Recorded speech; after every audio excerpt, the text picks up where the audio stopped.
साथियों, आप सभी का फिर से स्वागत है मित्रवत क्लासेस में। तो हम लोग CBT 2 इलेक्ट्रिकल जो RRB और DMRC और जितने भी एग्जाम्स जेई का है इलेक्ट्रिकल का, उसका हम फ्री क्लासेस यहाँ पे कर रहे हैं। तो आप एकदम बने रहिए, यहाँ पे हर एक चीज़ बेसिक आपको शुरू से बताया जाएगा। जहाँ किसी को दिक्कत हो पढ़ाने के बाद भी आप पूछ सकते हैं सवाल। तो आज हम आपको बताएंगे बेसिक डिफरेंस पावर और एनर्जी में क्या डिफरेंस होता है, क्योंकि इसका सवाल बार बार आ रहा है तो मैं सोचता हूँ आपको बता दूं। देखिए, पावर और एनर्जी में एक बेसिक डिफरेंस है कि आप ना बहुत तेज दौड़ते हैं, बहुत तेज, मतलब आप किसी को भी हरा दीजिएगा, लेकिन प्रॉब्लम है कि आप ना 5 सेकंड से ज्यादा दौड़ नहीं पाते हैं। पावर और एनर्जी में डिफरेंस देखिए, आप बहुत तेज दौड़ते हैं, आप में बहुत पावर है, लेकिन आप 5 सेकंड से ज्यादा नहीं दौड़ पाते हैं, तो आपके पास एनर्जी ज्यादा नहीं है। ठीक है, क्यों? क्यों टाइम इन्वॉल्व हो जाता है। जब जब एनर्जी आएगा तब तक टाइम इन्वॉल्व हो जाएगा, और जब पावर रहेगा तो पावर को टाइम से लेना देना नहीं है। ठीक है, देखिए कैसे, बेसिकली एकदम समझिए धीरे धीरे। एक आदमी है जो ज्यादा स्पीड नहीं दौड़ता है, लेकिन वो आप 20 मिनट तक दौड़ सकता है। आप 5 सेकंड भी नहीं दौड़ सकते हैं, वो आप 1 मिनट तक दौड़ सकता है, 60 सेकंड तक दौड़ सकता है, 120 सेकंड तक वो दौड़ सकता है। तो उसके पास energy comparatively, means energy power को देखिए। पावर जो डिफाइंड होता है वो होता है कि आप बहुत पावर अगर आपके पास है तो आप किसी को हरा देंगे, लेकिन शॉर्ट पीरियड के लिए।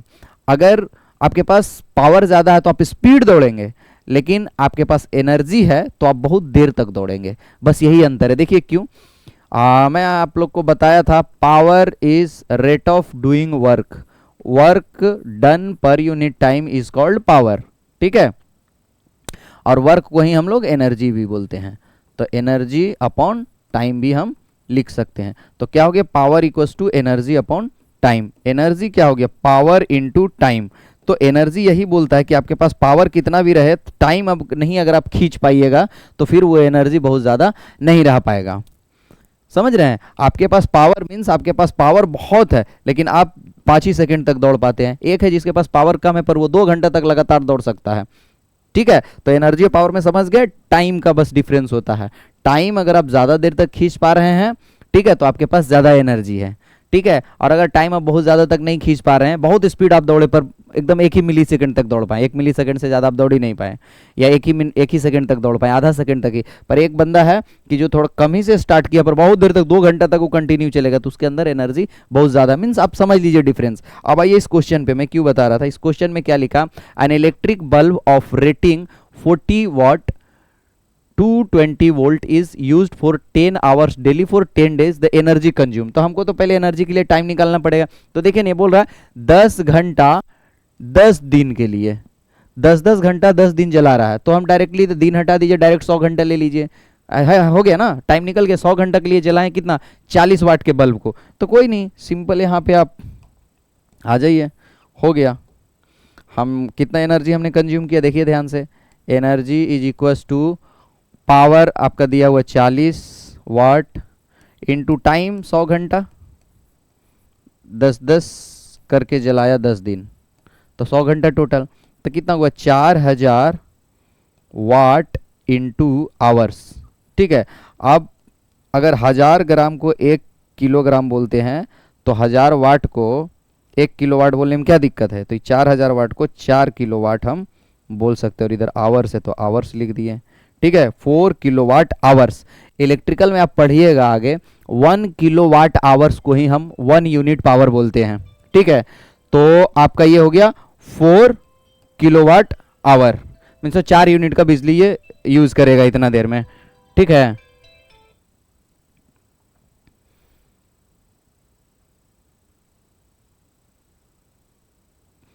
तो हमारा ये आप समझ लीजिए कि 40 वाट का आपके पास कोई बल्ब है, 40 वाट का बल्ब है आपके पास, वो 100 घंटा आप जलाए हैं, मतलब 10 दिन 10 घंटा करके, तो 4 यूनिट बिजली आपका उठेगा। 4 यूनिट, अब मान लिया कि वहाँ का रेट अगर 6 रुपये पर यूनिट है, तो 24 रुपये आपको देने पड़ेगा बिजली विभाग को। कितना देने पड़ेंगे, 24 रुपया। अगर 6 रुपया रेट है तो कहीं 7 रुपया है तो 28 रुपये देने पड़ेंगे। समझ में आया? तो यही होता है 1 यूनिट, मतलब 1 किलोवाट आवर को 1 यूनिट बोलते हैं, ये भी याद ही रखिएगा। 1 यूनिट जो हम लोग बोलते हैं वो तो 1 किलोवाट आवर्स। तो 1 यूनिट किसका एनर्जी है, पावर का, सॉरी किसका यूनिट है, वन यूनिट जो हम बोलते हैं, वो यूनिट जो है, वन यूनिट जो बोलते हैं वो किसका यूनिट है? एनर्जी का या पावर का? एनर्जी का है। देखिए हमेशा टाइम से मतलब है। आप कनेक्शन ले लिए 3 किलोवाट का बिजली विभाग से, पर आप जलाएं मात्र 1 ही घंटा के लिए, तो आपसे 1 ही घंटा का पैसा वो लेगा। ठीक है, भले आप कनेक्शन 3 किलोवाट का लेके रखे हैं, तो जितना देर जलाइएगा ना, बेसिकली वो एनर्जी का पैसा लेता है हम लोगों से। ठीक है, तो ये हो गया कंप्लीट। अब नेक्स्ट हम लोग आते हैं, क्या पूछा है? The electric charge of a body is a condition duty. देखिए कोई भी बॉडी चार्ज क्यों होता है इलेक्ट्रिकली? या तो इलेक्ट्रॉन गेन कर लिया या इलेक्ट्रॉन लूज कर दिया, यही दो रीजन है।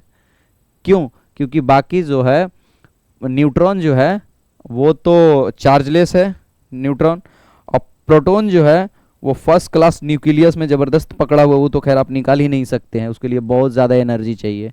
तो अगर हम किसी चीज़ को किसी से रब करेंगे, रगड़ेंगे, तो सबसे पहले इलेक्ट्रॉन ही। तो कोई भी बॉडी को चार्ज करने का सिंपल सी तरीका है, रगड़िएगा तो या तो इलेक्ट्रॉन, देखिए अब जो रगड़ रहे हैं दो मटेरियल, उसमें से एक हो सकता है उसका फिजिकल प्रॉपर्टी ऐसा हो सकता है कि एक इलेक्ट्रॉन को लूज कर दे जल्दी और दूसरा एक्सेप्ट कर ले। तो डोनर, इलेक्ट्रॉन का डोनर और एक्सेप्टर, वो तो डिपेंड करता है मटेरियल पे कि कौन सा मटेरियल है।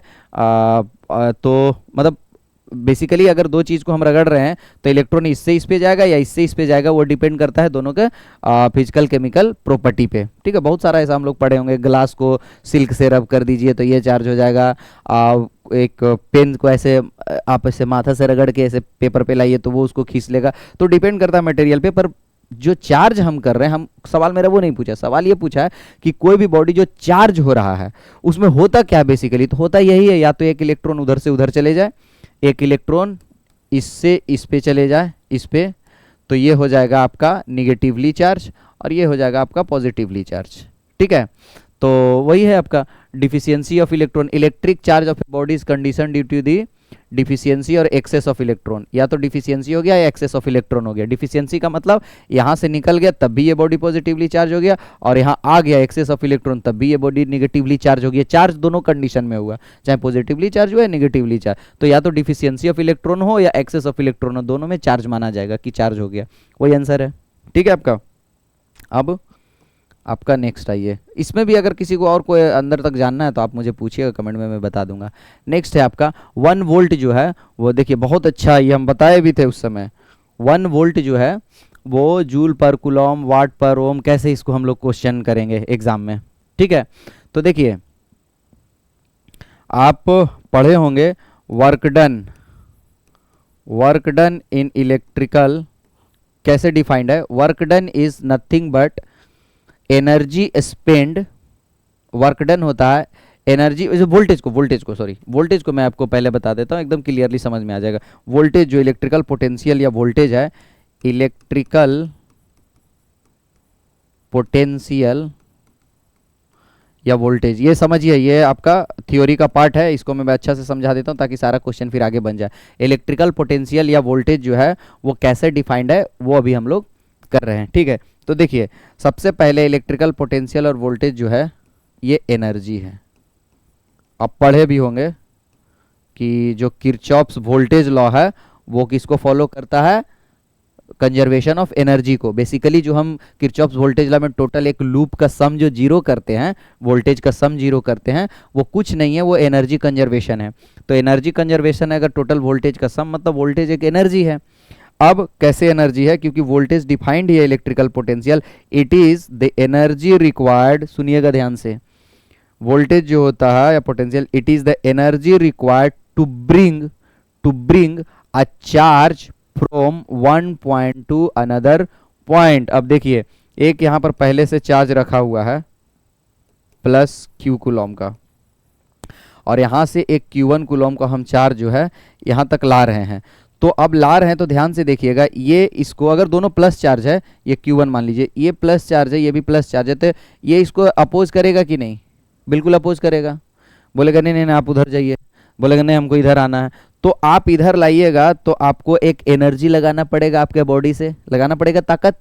तो वो एनर्जी जो है, तो इस पॉइंट से इस पॉइंट तक लाने में जो एनर्जी लगा, r डिस्टेंस लाने में जो एनर्जी लगा, उसी को हम लोग बोलते हैं electrical potential energy. It is the work done required to bring a unit charge from infinity to a given point. अब यहाँ पर एक प्रॉब्लम होता है बच्चों को कि from infinity to a given point ये सब क्या है। देखिए इन्फिनिटी और गिवन पॉइंट क्या होता है मैं समझा देता हूँ, बहुत बढ़िया से समझ लीजिए। इन्फिनिटी का मतलब सिंपल होता है ना भैया कि ये जो चार्ज रखा है यहाँ पे प्लस क्यू, ये प्लस क्यू जो चार्ज यहाँ पे रखा है इसका अपना एक इलेक्ट्रिक फील्ड होगा, एक क्षेत्र होगा, अपना अपना क्षेत्र होगा। अब देखिए यहाँ पे जो एक चार्ज रखा हुआ पटना में, उसका इफेक्ट दिल्ली में तो नहीं होगा क्योंकि इसका बेचारा का एक अपना फील्ड है। मींस इन्फिनिटी का मतलब होता है कि यहां से कोई ऐसा डिस्टेंस जहां तक इसकी प्रकोप खत्म हो जाए, इसकी इलेक्ट्रिक फील्ड वहां तक नहीं पहुंच पा रही है। जैसे अगर कोई चार्ज पटना में रखा हुआ है तो हो सकता है उसका जो है प्रभाव, उसका प्रभाव जो है पटना के 5 किलोमीटर तक हो, लेकिन 5 किलोमीटर के जब बाहर जाएंगे तो प्रभाव कैसे हम मेजर करेंगे। यहाँ पर एक और चार्ज रख के देखेंगे, एक और चार्ज को लेके आएंगे, देखेंगे ये दोनों के बीच में फोर्स लग रहा है, हाँ हाँ लग रहा है। थोड़ा और दूर लेके चलते हैं, लग रहा है, हाँ हाँ लग रहा है, अभी भी फोर्स लग रहा है, इसके वजह से इस पे फोर्स लग रहा है, अट्रैक्शन या रिपल्सन कुछ भी हो सकता है। और आगे लेके गए, लग रहा है फोर्स, नहीं लग रहा है यार। अच्छा तो जहां तक लग रहा था उससे थोड़ा सा जो बाहर है ना वो इसके लिए इनफाइनाइट डिस्टेंस है। इनफाइनाइट डिस्टेंस है। इनफाइनाइट क्या होता है, it is totally scale dependent. ठीक है, अब एक चींटी के लिए यहां से रांची इनफाइनाइट है, एक चींटी के लिए, लेकिन इंसान के लिए यहां से चंद्रमा भी इनफाइनाइट नहीं है। समझ रहे हो ना। तो इनफाइनाइट क्या है, टोटली स्केल डिपेंडेंट। तो जिस दूरी पर ये दोनों चार्ज के बीच में फोर्स लगना बंद हो जाए, मतलब इसके फोर्स फील्ड से ये बाहर चला जाए, तो उस डिस्टेंस को हम लोग इन्फिनिटी बोलते हैं। तो अब सुनिएगा ध्यान से, तो ये क्यों बोला गया work done is, work done मतलब जो पोटेंशियल होता है, potential define as the work done per unit charge, work done per unit charge in bringing a charge from infinity to a given point. Infinity का मतलब होता है इसके force field के बाहर से लाना चालू किया और इसके फोर्स फील्ड में आप डाल दिए लाके। ठीक है, ऐसे ही डिफाइंड होता है। तो क्यों इन्फिनिटी बोलते हैं, क्योंकि इन्फिनिटी पे रखा है ना, तो हम वहां का पोटेंशियल को जीरो मान सकते हैं। क्यों, क्योंकि जब इसका वहां कोई प्रकोप ही नहीं है तो इस पर कोई फोर्स ही नहीं लग रहा होगा, तो हमको कोई एनर्जी नहीं लगा होगा। जब हम दिल्ली से आ रहे हैं चार्ज को लेके, पटना में एक चार्ज रखा हुआ, ला रहे कानपुर तक कोई फोर्स नहीं लगा था, हमको कोई काम ही नहीं करना पड़ा, no work done, zero work done. ठीक है, इसका मतलब हम मान सकते हैं कि यहां तक लाने में पोटेंशियल कुछ हमको लगा ही नहीं। उसके बाद और आगे आइए, थोड़ा कानपुर से बढ़ते जाइए, बढ़ते जाइए, बढ़ते जाइए, अब आप बिहार इन कर गए। बिहार इन करने के बाद भी और एकदम नजदीक सिटी जाइए पटना का। अब जैसे पटना के नजदीक इस चार्ज के 15 किलोमीटर के रेडियस में पहुंचे तो फोर्स लगना चालू हुआ। इसका मतलब दिल्ली से लेके उस 15 किलोमीटर के दूर तक आपको कोई वर्क डन नहीं करना पड़ा था, इसीलिए उसको हम लोग वहां पे पोटेंशियल जीरो मान सकते हैं, जीरो मानते हैं। ठीक है, क्योंकि हमको कोई वर्क डन है, इसीलिए इन्फिनिटी को रेफरेंस लिया जाता है। ऐसे ऐसे वर्क डन हम कहीं से कहीं का निकाल सकते हैं, जरूरी नहीं, वो बस एक परिभाषा के लिए। कैसे कि यहां अगर फोर्स फील्ड है, देखिए ध्यान से, अब हम इसके फोर्स फील्ड में घुसने का बात करते हैं, अभी तो फोर्स फील्ड का बाहर बात करते हैं, अभी इसके फोर्स फील्ड का बात करते हैं। यहां पे एक चार्ज है, यहां भी फोर्स लग रहा है, एक कोई चार्ज हम लेके आए 1 कूलम का, तो फोर्स लग रहा है, और इसको घुमा के यहां तक ले आए, मतलब पहले R2 डिस्टेंस पर था, अब R1 डिस्टेंस पर, अभी भी लग रहा है। तो जो यहां पे फोर्स लग रहा था, ठीक है, तो वर्क डन करना पड़ा, फोर्स लग रहा है F डॉट एस, तो ये वर्क डन और ये वर्क डन दोनों को माइनस कीजिए, पर यूनिट चार्ज निकालिए, वोल्टेज निकल जाएगा, ये दोनों के बीच का पोटेंशियल डिफरेंस निकाल देगा। समझ में आया। वो तो इनफाइनाइट हम इसलिए लेते ताकि वहां का वैल्यू को जीरो ले सके, तो दूसरा तुरंत निकल जाएगा। Potential actually absolute potential defined नहीं है ना किसी जगह का, आपको पोटेंशियल डिफरेंस हमेशा निकालना पड़ेगा। एब्सोल्यूट पोटेंशियल कहीं डिफाइंड ही नहीं है। ठीक है, कोई भी चीज आप देख लीजिए, जैसे आपका जो हाइट है वो आप बड़ा है कि छोटा है, आपसे अगर पूछा जाए कि आप बड़ा है कि छोटा है, तो आप पहले पूछिएगा कि किससे आप कंपैरिजन कर रहे हैं। अमिताभ बच्चन से कीजिएगा तो हम छोटा है, एक छोटा बच्चा से कंपैरिजन कीजिएगा तो हम बड़ा है। तो हमारा भी एब्सोल्यूट हाइट कुछ नहीं है, हमारा एब्सोल्यूट हाइट जैसे 5 फीट 6 इंच बोलते हैं ना एब्सोल्यूट हाइट, भैया 5 फीट 6 इंच इसलिए है ना क्योंकि आप 5 फीट का एक मेजरमेंट बना लिए, तो मेजरमेंट फिर आपका वो हो गया ना रेफरेंस। तो आप कुछ भी चीज़ दुनिया का रेफरेंस पे डिपेंड करता है। ठीक है, अब हम यहाँ खड़ा, हमारा पोटेंशियल एनर्जी ज़्यादा है कि आपका है, आप 2 तल्ले पे खड़ा है तो आपका ज़्यादा है कि मेरा ज़्यादा है, पोटेंशियल एनर्जी किसका ज़्यादा है। तो आप बोलिएगा कि हम हाइट पर हैं, तो आप हाइट पर हैं तो आपका ज़्यादा है क्योंकि आपने रेफरेंस ज़मीन को ले लिया। ठीक है, तो वो डिपेंड करता है कि आप रेफरेंस लेने के लिए इसको इनफाइनाइट डिस्टेंस से बोला जाता है, पर ये सब बेवकूफ़ी है। आप सिंपली समझ लीजिए कि अगर फोर्स फील्ड में एक चार्ज को दूसरे चार्ज तक लाने में जो वर्क डन किया गया पर यूनिट चार्ज मतलब हम चार्ज कितना ला रहे हैं उस पे, उसी को हम लोग पोटेंशियल डिफाइन करते हैं। तो अब इतना समझ में आ गया आपको, ये समझ में आ गया होगा कि वोल्टेज क्या है। Voltage is nothing but voltage मतलब हम तो चेंज इन वोल्टेज लिखेंगे, आप वोल्टेज लिखिए। चेंज इन वोल्टेज जो होता है, ठीक है, वो क्या होता है, work done per unit charge. ठीक है, हम क्यों लिखे इसको डेल्टा वी? डेल्टा वी मतलब कि अगर आप इनफाइनाइट से लेके आ रहे हैं तो फाइनल पोटेंशियल भी और इनिशियल जीरो होगा, क्योंकि इनफाइनाइट पे जीरो होता है, इसीलिए इसको लिखा जाता है। ठीक है, डायरेक्टली, बाकी कुछ नहीं, एकदम सेटिंग है। या फिर हो सकता है जहां से आप ला रहे हैं वो पहले से फोर्स फील्ड में रखा होगा, तो पहला पोटेंशियल उसका V1 होगा और बाद में पोटेंशियल V2 पर आप लेके आ गए, तो वर्क डन, इसीलिए मैंने डेल्टा वी लिखा है। ठीक है, तो आप ऐसे डेल्टा वी को वी भी लिख सकते हैं, जैसे लिखते हैं ना चाल बराबर दूरी बटे समय, तो दूरी को डेल्टा डेल्टा डी लिखिए या फिर डायरेक्ट डी लिखिए, कोई बात नहीं है, बस समझ में आना चाहिए कि वो डेल्टा डी है बेसिकली। तो आप यहाँ से समझे जो पोटेंशियल कैसे डिफाइंड होता है, इलेक्ट्रिकल पोटेंशियल कैसे डिफाइंड होता है, it is nothing but work done in bringing a charge from infinite to a given point per unit charge. ठीक है, तो हो गया, अब तो इसमें कुछ करना ही नहीं है। अब इसमें क्या पूछा है, इतना लंबा चौड़ा समझने के बाद अब इसमें पूछा क्या था क्वेश्चन पूछा है calculate the power taken by each of the two resistors.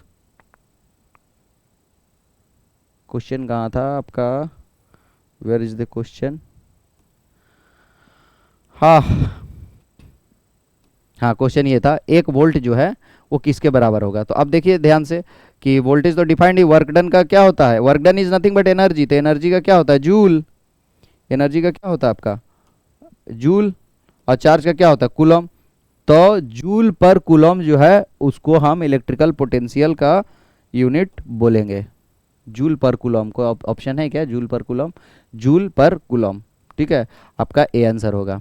तो जूल पर कूलम को ही वोल्टेज बोले, क्योंकि वोल्टेज डिफाइंड ही ऐसे है, electrical voltage electrical potential defined ही ऐसे है कि it is the amount of energy required to bring a charge, to bring a unit charge from one place to another place, हम V1 V2 बोलेंगे। अब इनफाइनाइट टू गिवन पॉइंट बोलेंगे तो वही जो आपका V1 है वो जीरो हो जाएगा सिंपली। जो शुरू में जो पोटेंशियल है, मतलब हमको कोई हमारे फोर्स फील्ड से ही बाहर था, इनफाइनाइट बोलने का मतलब हम अपने फोर्स फील्ड से बाहर से चार्ज को उसके फोर्स फील्ड में लेके आ रहे हैं। या फिर दूसरा ऐसा बोल सकते हैं कि ना फोर्स फील्ड से ही फोर्स फील्ड में एक पॉइंट से दूसरे पॉइंट पे ले सकते हैं। तो V1 माइनस V2 कीजिएगा और दूसरा केस में कीजिएगा V2 माइनस जीरो, V1 को जीरो लीजिएगा जब इन्फिनाइट से लेके आ रहे हैं। यही था, ये सबसे इंपॉर्टेंट। इसके बाद भी किसी को डाउट है इसके अंदर के साइंस में तो आप हमसे कमेंट सेक्शन में पूछिएगा, मैं इसको फिर डिटेल डिस्कस कर दूंगा। ठीक है, ये हो गया, ये समझाना जरूरी था इसीलिए इसमें टाइम लग गया। Next, calculate the power taken by each of the two resistors of value 100 ohm connected in parallel across 100 volt supply. कुछ नहीं, एकदम सबसे आसान, इससे आसान क्वेश्चन हो ही नहीं सकता इलेक्ट्रिकल का। क्या पूछा है, calculate the power taken by each of the two resistors of, each of the two resistors मतलब एक रजिस्टर का पूछ रहा है, देखिए दोनों रजिस्टर में अलग अलग पूछ रहा है, each of the two register. ये आपको इस पे भी ध्यान देना बहुत जरूरी है, शब्दों पे जो क्वेश्चन पूछा जा रहा है। आप दोनों रजिस्टर के मत निकाल दीजिए, each of the two resistor मतलब दोनों का अलग अलग चाहिए इनको, each of the two resistor. Calculate the power taken by each of the two resistors of value 100 connected parallel. ठीक है, each of the two resistor, ठीक है 100, ये भी 100 पैरेलल में कनेक्टेड है, कितना 100 वोल्ट से, 100 वोल्ट से कनेक्टेड है, 100 ओम का रजिस्टर है। तो देखिए इसके अक्रॉस भी वोल्टेज कितना है 100 वोल्ट, इसके अक्रॉस भी 100 वोल्ट, तो डायरेक्टली निकाल दीजिए।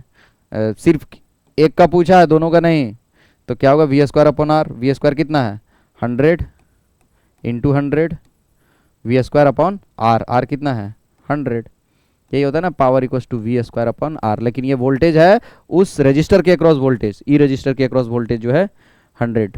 ठीक है, देखिए यहाँ पर क्या मिस्टेक करता है लोग, मैं एक बार फिर से बता देता हूँ। वी स्क्वायर बाई आर और आई स्क्वायर आर लिखने में मिस्टेक कभी मत कीजिएगा, नहीं तो आप हमेशा के लिए फंसिएगा। ध्यान से देख लीजिए मैं क्या बताना चाह रहा हूँ, ध्यान से देखिए, इसको क्लियर कर लीजिए। क्वेश्चन बनाना मेरा मोटो नहीं है, आंसर एक लाइन का है, जो लिख दिया वही आंसर है। ठीक है, अभी देखिए क्या है, वी स्क्वायर बाई आर कब अप्लाई करेंगे, आई स्क्वायर आर कब अप्लाई करेंगे। जैसे मैंने आपको ये दे दिया 100 ओम 100 ओम दो रजिस्टर और 100 वोल्ट हमने अप्लाई कर दिया। अब आपसे मैंने पूछा कि बताइए कि ये टोटल सर्किट कितना पावर ले रहा है, टोटल सर्किट मतलब R1 R2 दोनों मिला के।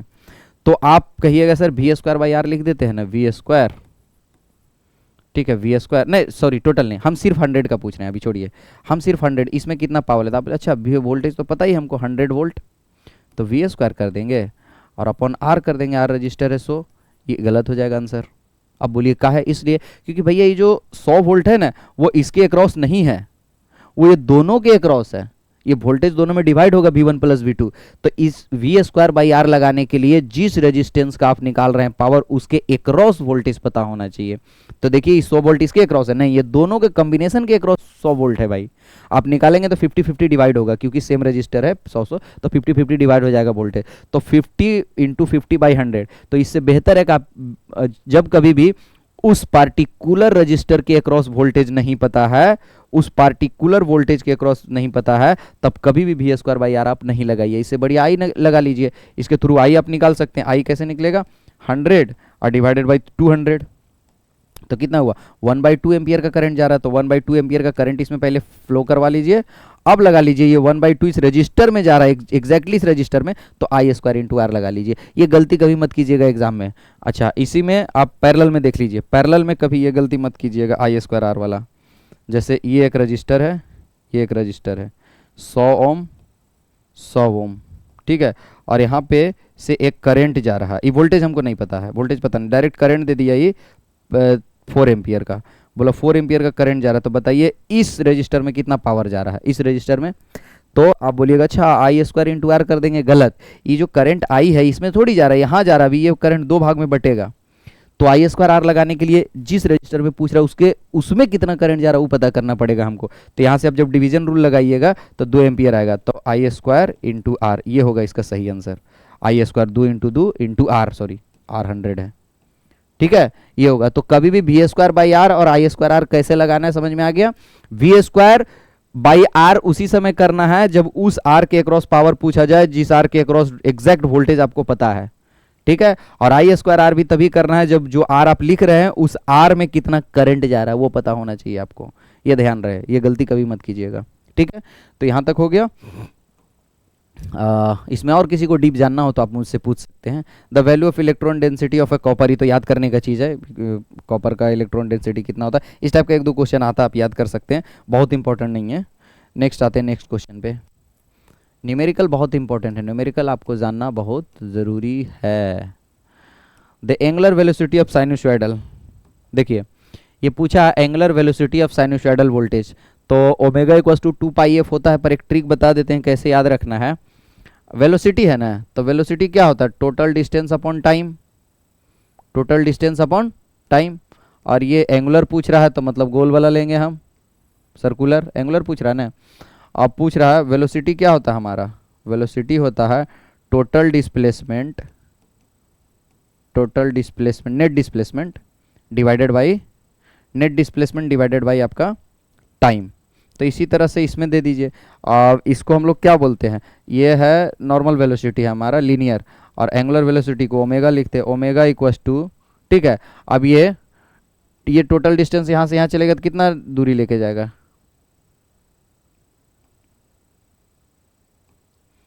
ठीक है।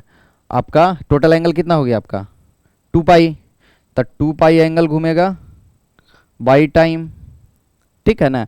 एंगुलर में टोटल डिस्प्लेसमेंट ऐसे, लीनियर में तो हम निकालते हैं दूसरा, ऐसे एंगुलर कैसे घूमेगा, ऐसे एंगल घूमेगा ना। तो टोटल अगर एक साइकिल वो बना है पूरा कंप्लीट करे तो कितना एंगल घूमना होगा 2π, 360 degree, 2π divided by time.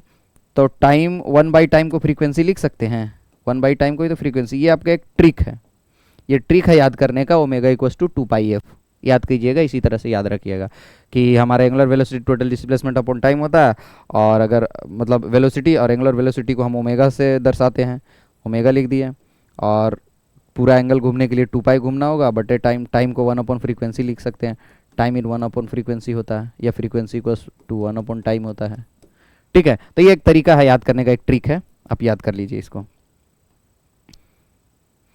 Very good. ये 29 नंबर जो क्वेश्चन है इसको मैं सिर्फ इसको नहीं डील करूंगा, इसके साथ मैं 2 क्वेश्चन और डील करूंगा जो आपके एग्जाम में अगर आएगा तो उस क्वेश्चन को भी आप बना लीजिएगा, ठीक है। इसने बोला है, देखिए इलेक्ट्रिकल इनर्शिया के बारे में हम आपको पहले बताना चाहते हैं। ये the capacitor in circuit opposes the sudden change of, capacitor जो सडन चेंज, किसका सडन चेंज को अपोज करता है, वोल्टेज को, पर इसको हम जानते हैं कि किस प्रॉपर्टी की वजह से करता है। फिर आपका इंडक्टर है, इंडक्टर किस प्रॉपर्टी की वजह से जो है सडन चेंज ऑफ करंट को ये करता है, तो उसको बोलते हैं हम एनर्सिया। एनर्सिया क्या होता है, देखिए सडन चेंज को अपोज कोई भी करता है, हम लोग भी करते हैं। देखिए जब आपको अगर पुलिस का दौड़ में दौड़ाया जाए या दरोगा के दौड़ में, तो आप दौड़ेंगे तो क्या होगा, आपको बोला गया यहाँ से स्टार्ट कीजिए और इस लाइन तक आपको पहुँचना है यहाँ तक, यहाँ तक, बोले ठीक। आप दौड़े एकदम स्पीड में, लेकिन हुआ क्या कि आपको यहाँ आके रुकना था, रुके नहीं, आप बढ़ गए आगे। क्यों बढ़ गए, आपको तो यहीं तक रुकना था, दौड़ तो यहीं कंप्लीट हो गया। वो हम कुछ नहीं कर सकते, हमारा कंट्रोल नहीं है। बॉडी का एनर्जिया होता है, एनर्जिया मतलब, अब एनर्जिया क्या वो भी समझिए, एकदम डीप में समझिए आप इस फिजिक्स को। एनर्जिया होता है कि आपके अंदर जो एनर्जी स्टोर है, काइनेटिक एनर्जी, यहाँ तक जब आप पहुँचे तो आप रुक कब सकते हैं, जब वो एनर्जी इंस्टेंटली वहीं जाके जीरो हो जाए, इंस्टेंटली वहीं जाके जीरो हो जाए। तो उसके लिए दो चीज़ हो सकता है, या तो आप यहीं से ब्रेक मारना चालू कर दीजिए तो यहाँ आते आते रुक जाए, लेकिन आप यहाँ ब्रेक मारिएगा कभी नहीं भाई, दरोगा का दौड़ पूरा करना है, यहाँ से एकदम यहाँ तक स्पीड में दौड़िएगा, और जब यहाँ तक स्पीड में दौड़िएगा तो डायरेक्टली यहाँ आप नहीं रुक पाइएगा। क्यों, क्योंकि आपके अंदर जो बॉडी है, इस दुनिया का एक रूल है कि आपके अंदर बॉडी में जो है एनर्जी, उसको डिसिपेट होने के लिए, उसको खत्म होने के लिए एक निश्चित समय चाहिए। किसी भी चीज को आप देखिए ना, पंखा चल रहा है, पंखा कैसे चल रहा है, इलेक्ट्रिकल पावर से, आप इलेक्ट्रिकल पावर उसको दिए तभी तो घूम रहा है, लेकिन स्विच बंद कर दिया तो इलेक्ट्रिकल पावर तो बंद हो गया, फिर भी क्यों घूम रहा है वो, क्योंकि उसके अंदर जो स्टोर्ड एनर्जी है उसको डिसिपेट होने के लिए पूरी तरह से एक समय चाहिए। तो उसी को हम लोग एनर्जिया बोलते हैं कि एनर्जी को डिसिपेट होने के लिए एक निश्चित समय चाहिए, उसको हम लोग क्या बोलते हैं, एनर्जिया। ठीक है, और एनर्जी डिपेंड करता है कि आप कितना हैवी है, उतना ज़्यादा एनर्जी आपके अंदर स्टोर रहेगा। अब जैसे हेलीकॉप्टर का जो पंखा है उसको बंद कीजिएगा तो बहुत ज़्यादा देर के बाद जाके रुकेगा, घर वाला पंखा तो थोड़ा जल्दी रुक जाएगा, और छोटा पंखा तो और जल्दी रुक जाएगा। तो जितना ज़्यादा मास होता है उतना डायरेक्टली प्रोपोर्शनल उसका एनर्जिया हो जाता है। तो आप ये समझिए, अब कैपेसिटर पे हम आ रहे हैं, क्यों ये सब बात बोले सोच, अब कभी कैपेसिटर का भी ऐसा ही एनर्जिया, ऐसा ही ढीठपन है थोड़ा। ठीक है, वो क्या कहता है कि अगर हमारे पास कोई एनर्जी आ गया, हमारे पास अगर कोई एनर्जी है, ठीक है, तो उसको आप बदलने का फिर कोशिश कीजिएगा। हमको आप वोल्टेज दिए हैं, एक वोल्टेज दिए आप, हाँ, जैसे इसमें आप एक काइनेटिक एनर्जी दिए, इसको आप बोले यहीं तक रुकिए, बोले नहीं हम थोड़ा आगे जाकर समय दीजिए हमको काइनेटिक एनर्जी को पूरा सेटल डाउन होने के लिए। इसी तरह से ये बोलता है कि अगर हमारे पैरेलल प्लेट कैपेसिटर पे या कैपेसिटर पे चार्ज है, बस हमारे पास पोटेंशियल है, ठीक है, तो आप उसको तुरंत बोलिएगा कि अभी कितना था, वोल्टेज अभी था 7 वोल्ट आपके ऊपर, और हम तुरंत बोले थोड़ा 50 वोल्ट हो जाइए ना, बोला रुकिए टाइम दीजिए हमको एक फाइनाइट टाइम दीजिए, हम तुरंत नहीं होंगे। बोला अच्छा नहीं होइएगा, क्यों, बोला कि हमारे अंदर एनर्जी है, जैसे आपको बोले थे इस लाइन पे रुक जाने के लिए, आप रुके थे, आप आगे थोड़ा बढ़ गए थे ना, आपको एक टाइम चाहिए था ना एनर्जी को डिसिपेट करने के लिए। इसी तरह से हमको भी एनर्जी चेंज करने के लिए समय लगेगा। अभी कैपेसिटर के बाद 55 वोल्ट है, हम उसको बोले कि भैया थोड़ा 53 वोल्ट हो जाइए ना, बोला हम होंगे, थोड़ा हमको समय चाहिए। तो इंस्टेंटली नहीं चेंज होगा, उसको एक समय चाहिए। और जो हमारे बॉडी में एनर्जी सेव था वो किस फॉर्म में था, काइनेटिक एनर्जी के फॉर्म में था ना, जब दौड़ रहे थे काइनेटिक एनर्जी था, उस लाइन पे हम नहीं रुक पाए, थोड़ा आगे चल गए, काइनेटिक एनर्जी को डिसिपेट होने में थोड़ा समय लगा। इसी तरह से इसके पास एनर्जी जो स्टोर होता है वो होता है इलेक्ट्रिकल के फॉर्म में, मीन्स इलेक्ट्रिक फील्ड इंटेंसिटी, मतलब जो जिस फील्ड में एनर्जी को स्टोर रखता है वो होता है आपका इलेक्ट्रिकल फील्ड। इलेक्ट्रिकल फील्ड में एनर्जी को ये स्टोर करके रखता है, in the form of electrical field आप बोल सकते हैं, उसको सेव करके रखता है। इसको जैसे चेंज करने बोलिएगा तो हम कैसे समझेंगे, तो बेसिकली ये प्रॉपर्टी है, कोई कर नहीं सकता है कुछ, जैसे ये प्रॉपर्टी है हमारा बॉडी का, ये हमारा बॉडी का प्रॉपर्टी है। देखिए ना, ट्रेन को अगर किसी प्लेटफॉर्म पे रुकना होता है तो उसको कितना देर पहले से ब्रेक मारना पड़ता है, उसको पता है कि ये जो एनर्जी जो ट्रेन अभी आ रही थी 100 के स्पीड में, उसको जीरो करना है, तो बहुत देर से उसको ब्रेक मारना पहले चालू कर देता है प्लेटफॉर्म से पहले, ताकि प्लेटफॉर्म पे आके धीरे धीरे जीरो हो जाए। तो जहां से ब्रेक मारना चालू किया और इतना देर में उतना देर में क्या किया, बेसिकली उसने समय दिया ट्रेन को, अपने जो भी एनर्जी जिस फॉर्म में भी सेव था उसको खत्म करने के लिए टाइम दिया कि आप इस एनर्जी को जल्दी जल्दी फटाफट डिसिपेट करके जीरो आ जाइए, आपका काइनेटिक एनर्जी धीरे धीरे धीरे धीरे जीरो हो जाए। तो वो कुछ है नहीं, ये मटेरियल का प्रॉपर्टी, हम कुछ नहीं कर सकते। कैपेसिटर का इस टाइप का प्रॉपर्टी है। आप उसको बोलिएगा कि अभी आपके पास 56 वोल्ट है ना, थोड़ा 53 वोल्ट होके दिखाइए, तो बोलेगा समय दीजिए, तो वो उसका एनर्जी या उसका ढीठपन आप समझ लीजिए। ठीक है, उसी तरह से कोई भी पंखा देखिए ना, पंखा हम तुरंत जब बंद करते हैं तुरंत बंद हो जाता है क्या, नहीं। और एक चीज, तुरंत चालू भी नहीं होता है। आप पंखा को जब चालू करते हैं तो क्या तुरंत जिस स्पीड जो उसका नॉर्मल स्पीड है तुरंत गेन कर लेता है? कभी नहीं, समय लगता है उसको नॉर्मल जो स्टेडी स्टेट आने में, स्टेडी स्टेट आने में उसको समय लगता है। पहले 1 आरपीएम, फिर 2 आरपीएम, फिर 3 आरपीएम, फिर जाके कहीं वो 100 आरपीएम या 150 आरपीएम पर घूमना चालू करता है। तो समझ में आ गया। तो ये इसके अंदर जो होता है एनर्जी स्टोर्ड होता है इलेक्ट्रिकल फॉर्म में, इलेक्ट्रोस्टैटिक फॉर्म में, वो इसके वोल्टेज को जल्दी से चेंज होने नहीं देता है ड्यू टू द इनर्शिया। ठीक, और इसी तरह से है आपका ये तो कैपेसिटर था, ये इंडक्टर है। इंडक्टर में क्या होता है कि इसमें अगर 5 एम्पियर का करंट जा रहा है, इसको बोलिए कि भैया 5.5 हो जाइए, तो बोला होंगे, लेकिन समय देना पड़ेगा। तो क्यों? क्योंकि इसमें ना मैग्नेटिक फॉर्म में एनर्जी चेंज होना, एनर्जी स्टोर रहता है। उस एनर्जी को फिर से चेंज करने के लिए, उस एनर्जी को चेंज करने के लिए, जो एनर्जी है उससे थोड़ा कम या ज़्यादा करने के लिए इसको एक निश्चित समय चाहिए। जैसे हमारे बॉडी को चाहिए काइनेटिक एनर्जी को डेसिपेट करने के लिए एक निश्चित समय चाहिए, इसी तरह से इसको भी एक निश्चित समय चाहिए।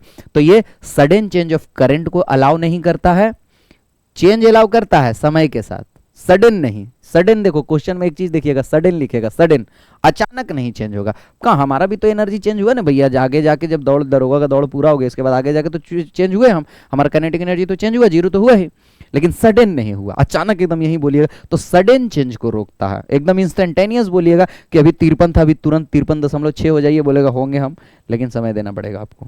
ठीक है, तो वो एनर्जी है, एनर्जी को डिसिपेट होने में एक समय लगता है। तो अच्छा, अब रजिस्टर बहुत बढ़िया, रजिस्टर को इस टाइप का कुछ नहीं लगता है। रजिस्टर में अगर 5 एम्पियर का करंट जा रहा है ना, इसको बोलिए कि थोड़ा सा आप 3 एम्पियर होइए, तो बोला आप यहाँ से खाली चेंज कर दीजिए ना वोल्टेज, हम अपने आप हो जाएंगे। लेकिन इसमें वोल्टेज चेंज भी कर दीजिएगा तो नहीं होगा, इसको एक समय चाहिए।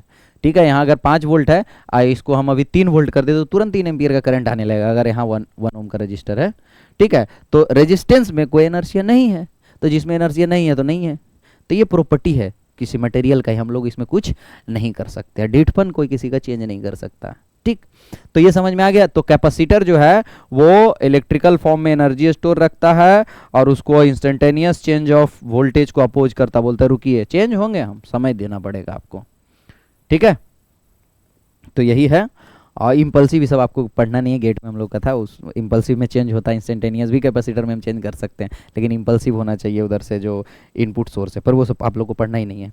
ठीक, तो नेक्स्ट आप आ जाइए, ये हो गया। अब वीडियो अगर लंबा हो रहा तो मैं नेक्स्ट वीडियो में आता हूँ फिर अगला, सॉरी।